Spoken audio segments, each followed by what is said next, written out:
offering different to the rest of the marketplace? I think it's a great question. I think there's several things. I think firstly, it's our heritage in the space. So Rathbones as a group has been involved in ESG investing for more than 20 years. It's something that runs deep across the group. I think secondly is the level of work we do on our sustainability process. So we have a dedicated ethical research team, and we have a very clear kind of framework where we invest, both in negative terms where we won't invest for you, but really around the positive links we look for in any company we might buy. I think the third thing is the transparency. So for the fund that I manage, every year we publish a complete list of holdings explaining our sustainability process. We show you the carbon footprint, we show you the engagement we have with companies, and we believe that we have a market leading capability in that area. Good answer. Now, you mentioned, Rathbones' background. How long have you been in this marketplace? But also, what about yourself? What's your background, and how did you get into this? Yeah, so I've been involved in ESG investing for about 13 years. So both at Rathbones and previously I worked at Hermes, Federated Hermes as a fund manager. And it was something that always kind of made sense to me. I always thought, why wouldn't you think about ESG when you're investing?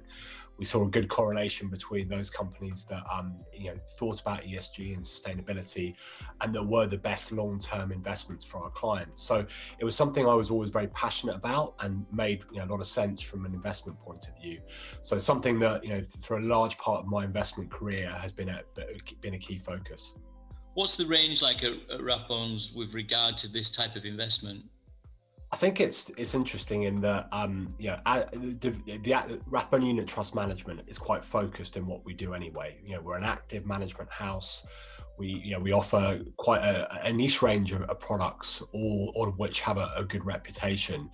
So we actually only offer a kind of an ethical bond, ESG bond fund, and one global equity fund that's focused on ESG. And the rationale is that we want to have that focused solution that works well, and we apply the same sustainability framework to both. So that's a really good thing for clients, is that if they come to see us, they know that they get the same framework for our bond fund, for the equity fund. And we believe having that kind of focused strategy serves our clients well in the long run. Fantastic. Really good answers, really succinct. I think, I could ask you more, but we'd kind of get into the other questions. But I will ask you a quick one. Isn't it weird? We're both sat in our living rooms or back rooms or whatever. Yeah, absolutely. It's been the last few months has been kind of such a change in terms of we're not face to face, so it's been a learning experience. What have you found? I mean, looking at markets, looking at the world at the moment, in the middle of these strange tiers and lockdowns and differences across the globe. What have you found from 2020 in terms of ESG investments? Has anything sort of sprung to life?